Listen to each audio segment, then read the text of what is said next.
Hoje a gente vai estudar a nossa 10ª aula sobre oração, né?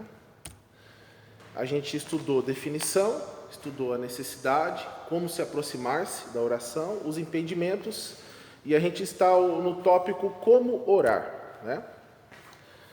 Hoje nós vamos ver que devemos orar reconhecendo que nosso Pai é o poderoso Deus cujos recursos não têm limites.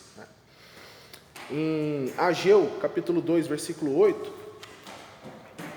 o escritor escreveu: minha é a prata e meu é o ouro, disse o Senhor dos Exércitos. Então, Deus, ele é o Todo-Poderoso e os recursos dele não têm limite, tá? Lógico, aqui ele fez uma referência à prata e o ouro desse mundo, né? Ele é dono de tudo, mas ele é ilimitado. Ele é dono de toda a criação, né? Ele que fez tudo. Mas aqui mostra que ele é ilimitado, ele é o dono de tudo. Então, devemos reconhecer que nosso Pai é poderoso e tem recursos ilimitados. Então, nada que você pedir para Deus é impossível para Ele te dar. Ok? Então, cada verdadeira oração atrai a onipotência de Deus. Então, quando você faz uma oração verdadeira, o que você atrai? A onipotência de Deus. Ele é o Todo-Poderoso. Quando você orar da maneira que Ele quer que você ore, você vai atrair o quê? A sua onipotência. Salmos 91, verso 1. Aquele que habita no esconderijo do Altíssimo, a sombra do Onipotente descansará. Então, quem que habita no esconderijo do Altíssimo? Aquele que conhece os seus preceitos, aquele que conhece a sua palavra, aquele que aplica e vive a sua palavra no dia a dia. Então você habita no esconderijo do Altíssimo, porque você está protegido, porque você faz a vontade dele, e ele te protege. E a sombra do Onipotente descansará, tá? Alguém disse: Deus pode não somente cumprir a oração mais difícil, ou o pensamento mais remoto, mas depois de assim fazer, ainda resta uma infinidade de poder para responder às orações. Então, quando ele já quando ele cumpriu a oração mais difícil, quando ele atingiu aquele pensamento mais remoto, mais distante daquilo que você pensa que não, isso é muito distante. Depois de fazer tudo isso, o que ele faz? Ele continua respondendo suas orações. Ele continua. Ele é ilimitado. Romanos capítulo 11, versículo 33. Paulo escreveu: ó profundidade da riqueza, da sabedoria e do conhecimento de Deus. É uma riqueza. Quão insondáveis, o que é insondável? Inexplicável. Quão inexplicáveis são os seus juízos. Tá? Deus é infinito. A nossa mente é finita. Deus não tem um início. Nós tivemos um início. Então, os juízos de Deus para nós são inexplicáveis. A gente não consegue explicar. Somos finitos. Ele é infinito. A gente não consegue entender o que é ser infinito. A gente não consegue entender como que Deus não teve um início. Para a gente é estranho. Porque tudo para a gente tem um início. Então você não consegue, é inexplicável, você não entende, você não consegue explicar como que Deus já existia, quem criou Deus. Porque nós vivemos num mundo que tudo foi criado por Ele, tudo tem um início, né? A internet teve um início, né? As casas em construção e alvenaria teve um início, o carro teve um início, o celular teve um início, nós tivemos um início, mas Deus não teve. Então, quão insondáveis, quão inexplicável são os seus juízos, a gente não consegue explicar. Inescrutáveis os seus caminhos, inescrutáveis, impossível de ser compreendido. A nossa mente não compreende, você não compreende. Às vezes você passa por um sofrimento e você não consegue compreender o que aquilo é bom para você. A palavra diz: tudo coopera para o bem daqueles que amam a Deus. Às vezes você não entende.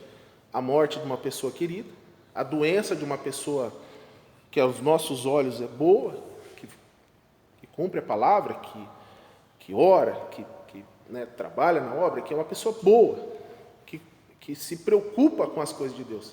E essa pessoa fica doente, e às vezes vem a falecer. Então é inescrutável, é impossível de ser compreendido os caminhos do Senhor. Tá?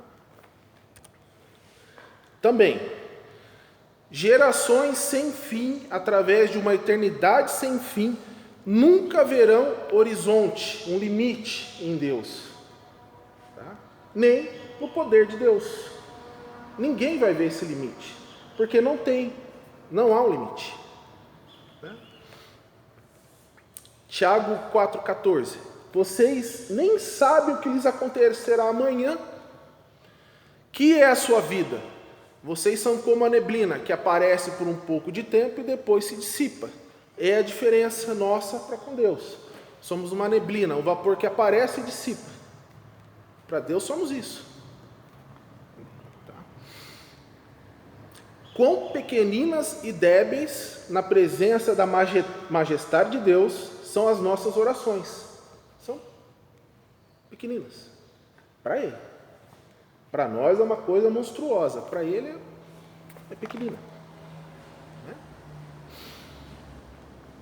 Devemos cantar, quão grande és tu, pedindo de acordo com o seu poder e não segundo a fraqueza dos nossos desejos. Né? Então a gente tem que orar sabendo quem é o Deus Todo-Poderoso que vai responder, não olhando para a nossa fraqueza. O que para mim é impossível, para Ele é um estalar de dedos. Okay? O pedir uma coisa de segunda mão pode indicar que temos um Deus de segunda mão. Quando você pede uma coisa de segunda mão, Deus faz assim, tá bom, assim, meio que de segunda mão. Certamente receberemos o que pedimos. Então não devemos pedir nada de segunda mão. A sua oração deve ser exatamente o que você quer. Uma coisa de primeira mão, nova. Né? Ora, Deus responde até às orações acerca de brinquedos perdidos ou animais doentes. Não há nada de mais insignificante para levar diante do trono da graça. Mas, ao mesmo tempo, nunca esqueçamos de que temos um Deus que pode fazer-nos, por meio da fé, subjugar reinos, praticar a justiça, obter promessas, fechar boca de leões, extinguir a violência do fogo, escapar ao fio da espada, da fraqueza tirar força, fazer-nos poderosos em guerra, pôr em fuga exércitos de estrangeiros. Foi isso que foi relatado na Bíblia, o que os homens de oração fizeram. Né? Hebreus 11, do 33 ao 34, os quais pela fé conquistaram reinos, praticaram a justiça, alcançaram o cumprimento de promessas, fecharam a boca de leões, apagaram o poder do fogo e escaparam do fio da espada. Da fraqueza tiraram força, tornaram-se poderosos na batalha e puseram em fuga exércitos estrangeiros. Aqui o escritor de Hebreus relata o que vem ali no Antigo Testamento, no livro de Crônicas, no livro de Reis. Foi isso que fizeram os homens de oração.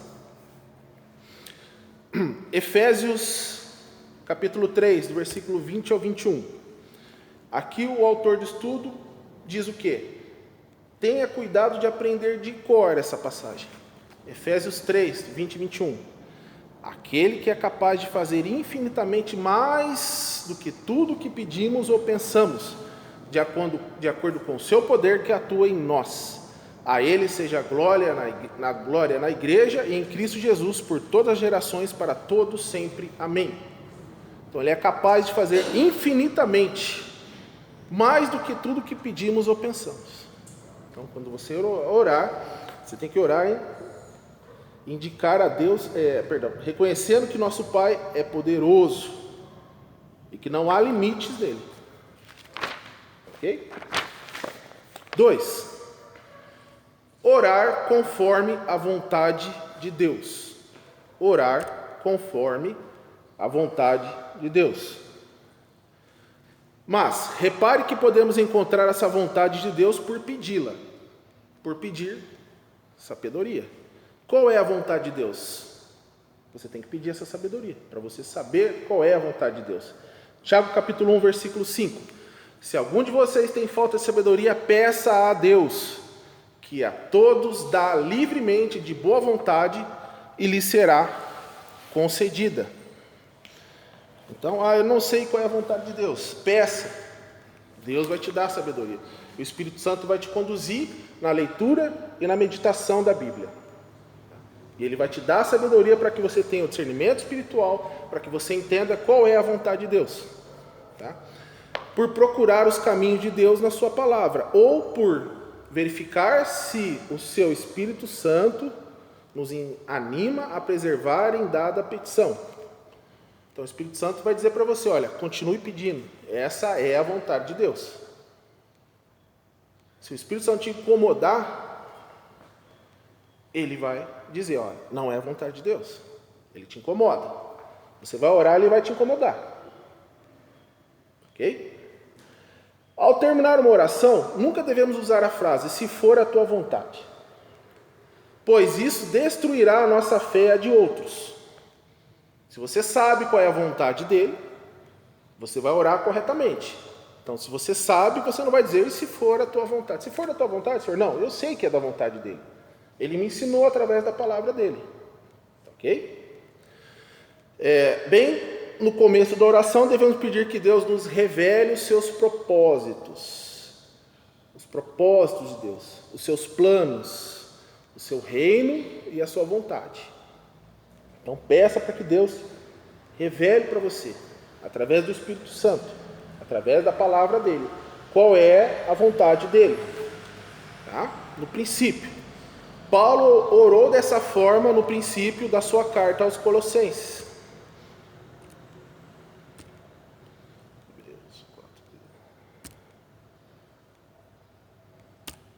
Eu pulei um versículo, mas eu já abro aqui. Colossenses capítulo 1.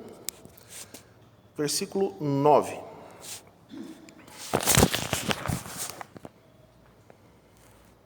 Colossenses 1, 9.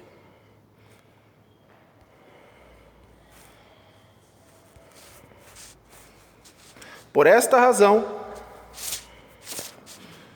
nós também, desde o dia que o ouvimos, não cessamos de orar por vós e de pedir que sejais cheios do conhecimento da sua vontade, em toda a sabedoria e inteligência espiritual. Então, foi o que Paulo, escrevendo aos Colossenses, disse. Então, e de pedir que sejais cheios do conhecimento da sua vontade, em toda a sabedoria e inteligência espiritual. Foi o que Paulo escreveu, era o princípio de uma oração. Então, o princípio da oração, peça para que Deus te dê o direcionamento do seu propósito, do seu conhecimento e da vontade dele, para que você ore dentro da vontade dele, para que no final você não diga, se for da tua vontade, Senhor. O crente não é feito para ser uma pessoa não inteligente, não conhecedora da palavra de Deus, não conhecimento da vontade de Deus. É o contrário. Ok? 3. Orar até poder louvar pela resposta esperada. Romanos capítulo 8, versículo 26 e 27. E da mesma maneira, também o Espírito ajuda as nossas fraquezas, porque não sabemos o que havemos de pedir como convém, mas o mesmo Espírito intercede por nós com gemidos inexprimíveis. E aquele que examina os corações sabe qual é a intenção do Espírito. E é Ele que, segundo Deus, intercede pelos santos. Então, verdadeira fé não somente pede, mas também recebe. Você vai pedir dentro da vontade de Deus, dentro da sabedoria que Deus te deu para saber qual é a vontade dele, e Ele vai te conceder. Quando o Espírito de Deus ora em nós de acordo com a vontade de Deus, então você vai receber. Tá ok? Lembre-se, o Espírito que habita em você deve ser alimentado. Alimentado. Em Gálatas, Paulo escreveu: o Espírito milita contra a carne contra o Espírito, e um se opõe contra o outro. Quem vai vencer? Quem você alimenta mais. Se você é cheio do Espírito Santo, se você o alimenta com a palavra de Deus, estudando e meditando, ele vai estar mais forte que a sua carne. Agora, se você alimenta a sua carne a semana toda, só com o que a sua carne gosta, sua carne é má, quem vai vencer? Você vai abafar o Espírito. Então o Espírito vai ajudar na sua intercessão? Vai, mas não como deveria. Não com todo o poder. Não como uma pessoa santa. Por quê? Aquele que examina os corações sabe qual é a intenção do Espírito. Então você tem que alimentar o seu Espírito. Com a leitura, com a meditação e aplicando, praticando a palavra no seu dia a dia. Ok? Não adianta nada você conhecer toda a Bíblia de cor e salteado e não aplicar. Não vai adiantar nada. Vai ser a mesma coisa que você ler um livro qualquer aí, decorar e vai ficar por isso mesmo. Então Deus gosta que você aplique a palavra dele. Foi como ele falou para Josué. Ele disse o quê? Seja forte e corajoso. Não se espante nem desanime, que o Senhor, seu Deus, vai com você aonde você estiver. Examine a palavra, medite nela de dia e de noite, se esforce para fazer tudo como está escrito. E tudo que você fizer correrá bem. Então você tem que aplicar, ok? Então ele em tempo oportuno, tá? Em tempo oportuno,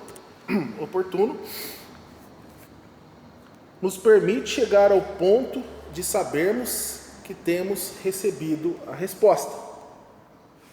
Ok? Poucas vezes isso acontece na primeira vez que apresentamos uma petição, mas é alvo de toda oração. Quem pede, recebe, sabendo como pedir. Ok? O Espírito de Deus pode conceder-nos a fé de Deus acerca de qualquer coisa. Uma resposta de oração pode parecer mais real enquanto ainda estamos de joelhos do que quando finalmente acontece, porque você tem fé. Você sabe que Deus vai te responder. Então você está ali de joelho, você pediu, você sabe que está na vontade de Deus, o Espírito Santo está ali com você, ele não te incomodou que está errado.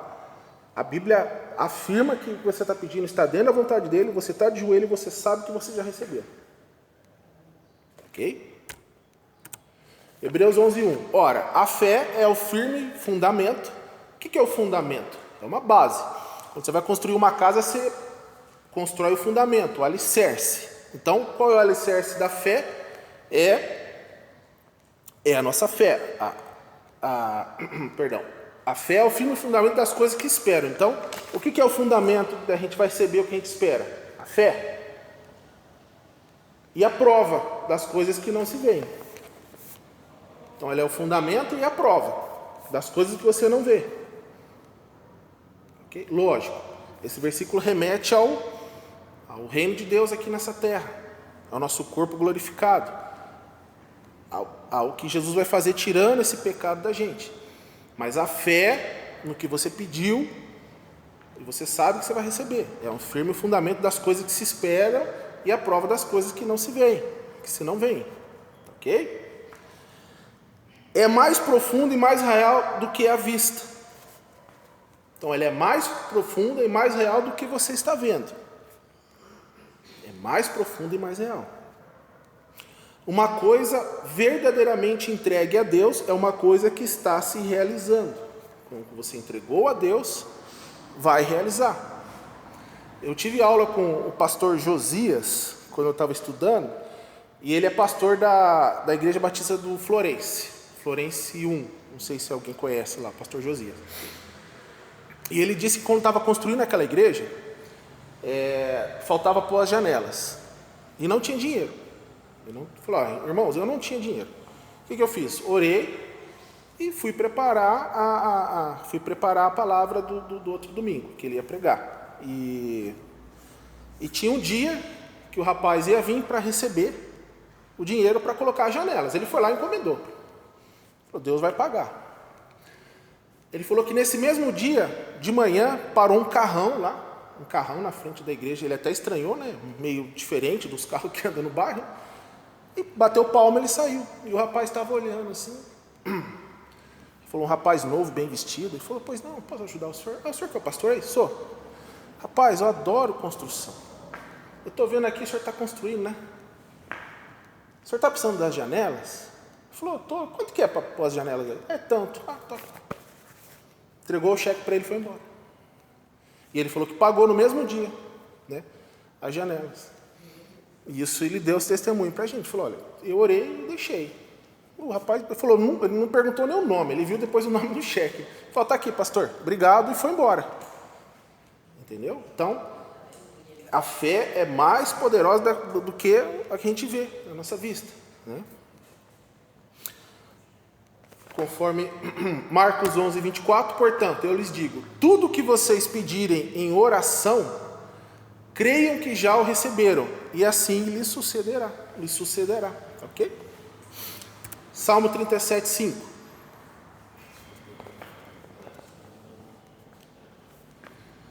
Entrega o teu caminho ao Senhor, confia nele, e o mais ele fará. Salmo 37, 5. Eu fui processado criminalmente na polícia por uma coisa que eu não fiz, né? Eu estava numa ocorrência, foi uma ocorrência onde tinha um indivíduo procurado, os familiares vieram para cima, né? Conseguimos conter o indivíduo procurado, veio um outro rapaz que tentou agredir um outro policial com 4 socos, a gente segurou, algemamos, né? E chamamos o nosso superior, que é o tenente, nosso comando de força. Ele foi até o local. Esse tenente estava com um aspirante. O aspirante é o oficial que acabou de se formar. Ele veio até o local e o que aconteceu? O indivíduo que estava procurado era amigo de infância desse tenente. Até aí tudo bem. A família que estava lá não era uma família assim,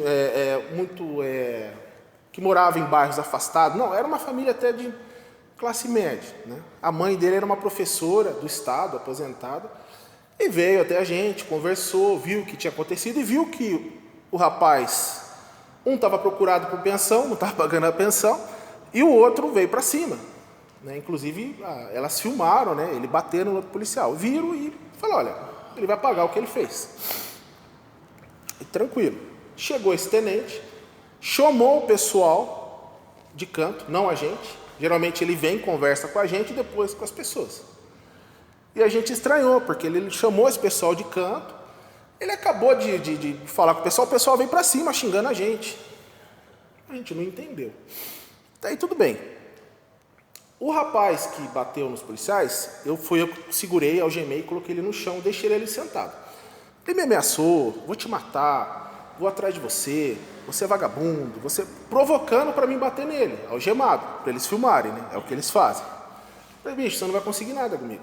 Fica tranquilo aí, você conversa com o delegado e lá você vai para sua casa. Tranquilo. Aí, antes do tenente chegar, veio a esposa dele, conversou com ele. Ele tinha uma menininha de 7 anos, deixei dar água para ele. Não, pode dar água, pode conversar, normal. Quando falaram com o tenente, vieram para cima da gente, xingando. Aí deu uma apaziguada, veio o pai desse rapaz. E chegou perto de mim e falou, sabe por que você prendeu ele? Eu falei, não, senhor, por quê? Ah, porque ele é evangélico.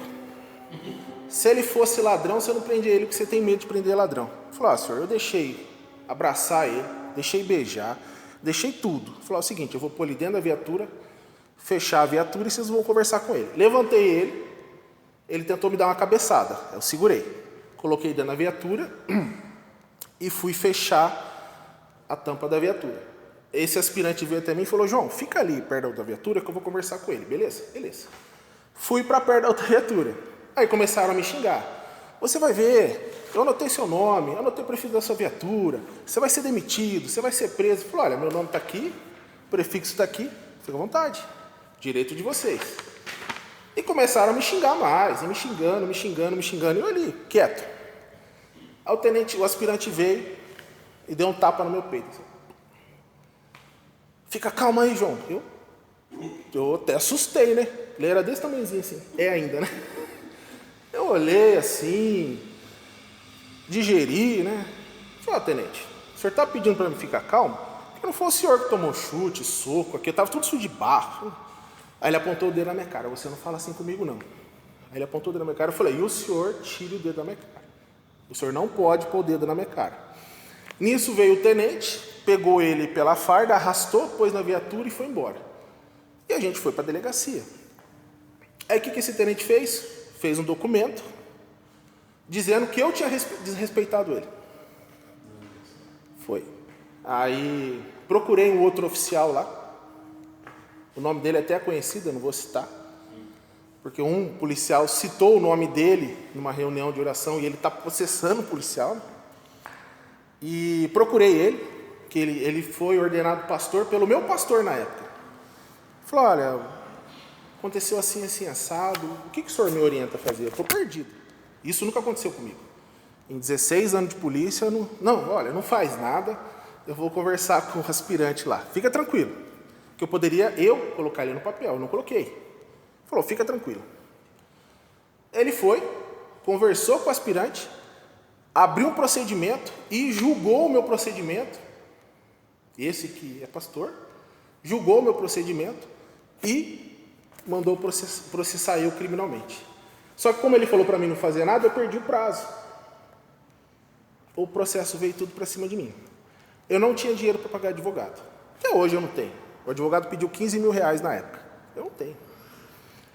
E foi a época que a Andresa começou a ter crise de pânico, ter depressão, porque eu poderia ser expulso da polícia, perder meu sustento, e por uma coisa que eu não fiz. Foram 2 anos e 2 meses. Eu mesmo fazia a minha defesa, não tinha advogado, e juntou toda a cúpula, da polícia querendo me mandar embora. Começaram a me perseguir, mudavam a minha escala, tudo que eu pedia era não, ficavam tentando achar assim, uma maneira de me prender, de me comunicar, de deixar eu preso, porque lá tem a prisão administrativa. E a prisão, fica no batalhão, não vai embora para casa. Então foram 2 anos e 2 meses sofrendo. E sofri. Eu tive gastrite nervosa, eu cheguei a pesar 140 quilos, engordei. Meu casamento estava péssimo, porque eu estava ruim, minha esposa estava ruim, minhas crianças, começou a atingir elas, e não tinha muito o que fazer. A Andresa começou a orar bastante, orava, eu já não orava mais, eu já não queria orar mais. Falei, olha, a minha esposa ainda falava, olha, lembra que Deus fez? Falei, José ficou preso, sem fazer nada.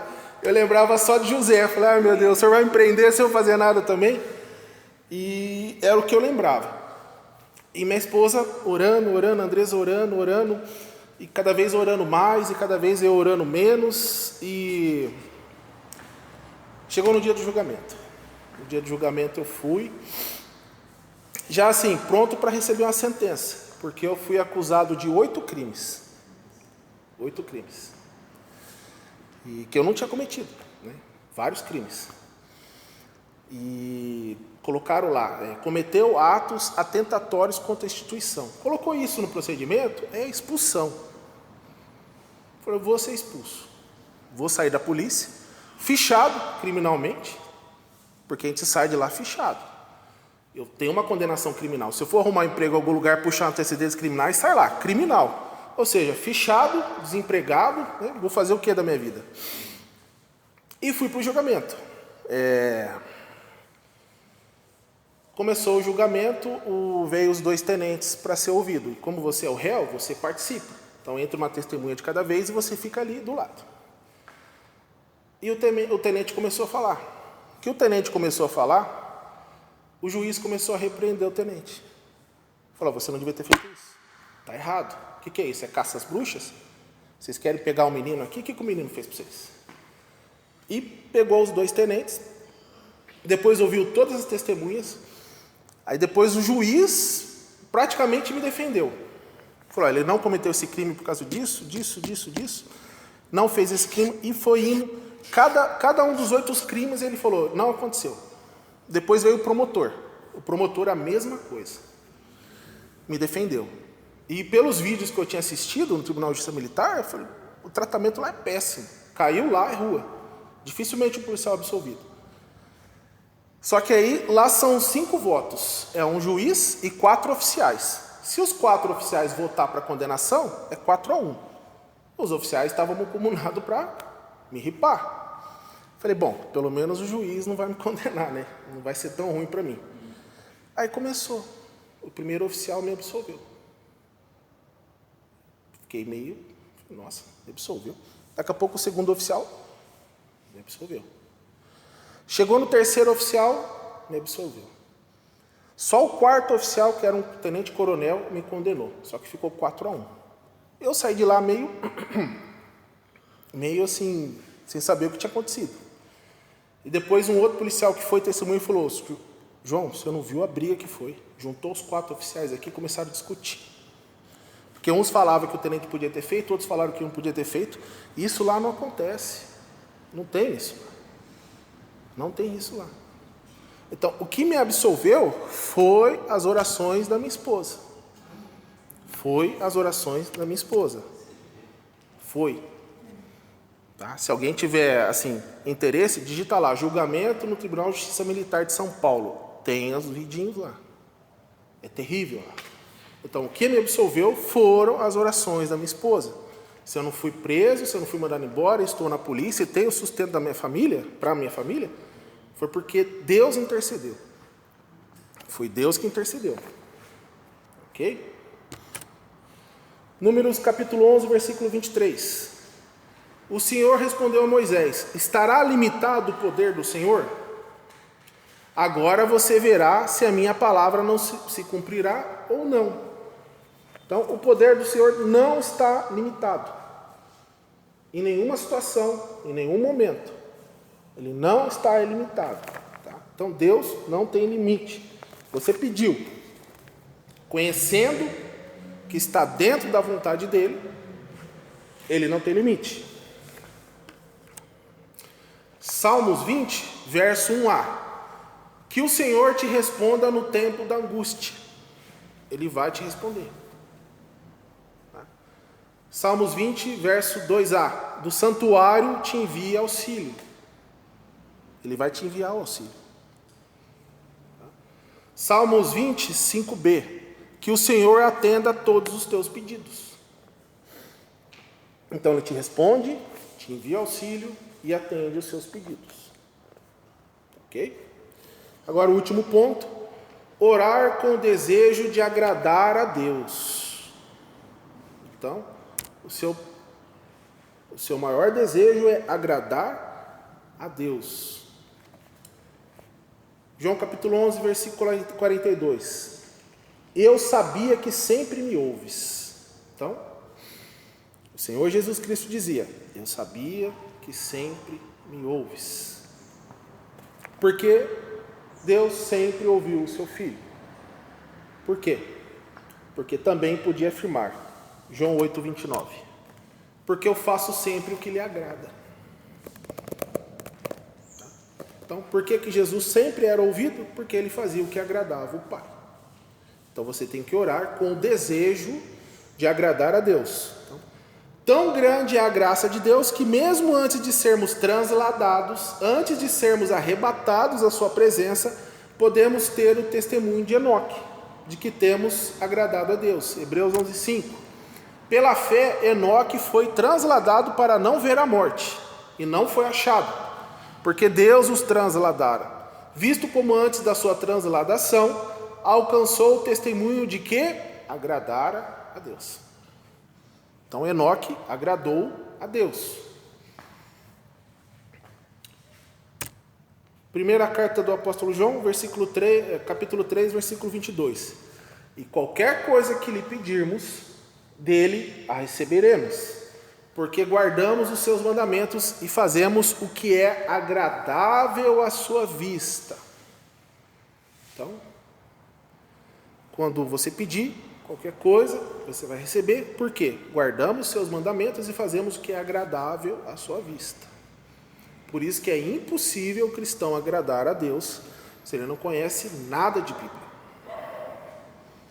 Não conhece nada de Bíblia, não agrada a Deus, porque você não sabe o que você tem que fazer para agradar a Deus.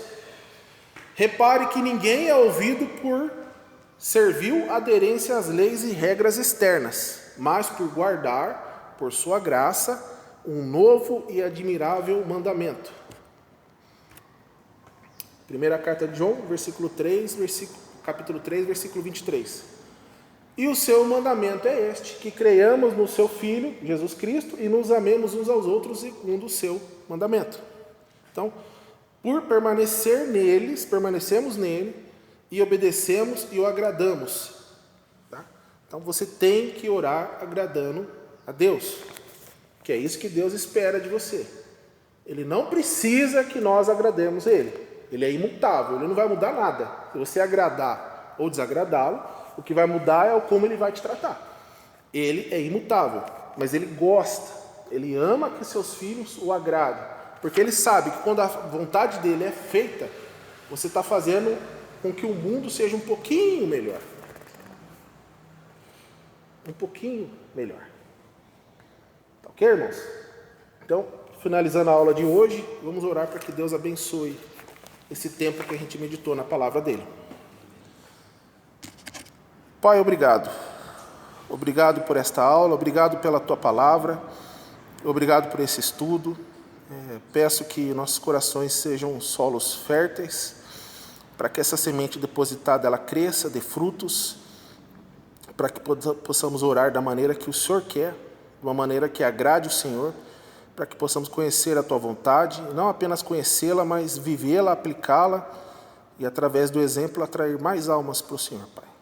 Em nome do Senhor Jesus, que nós pedimos, oramos e agradecemos. Amém. Obrigado, irmãos.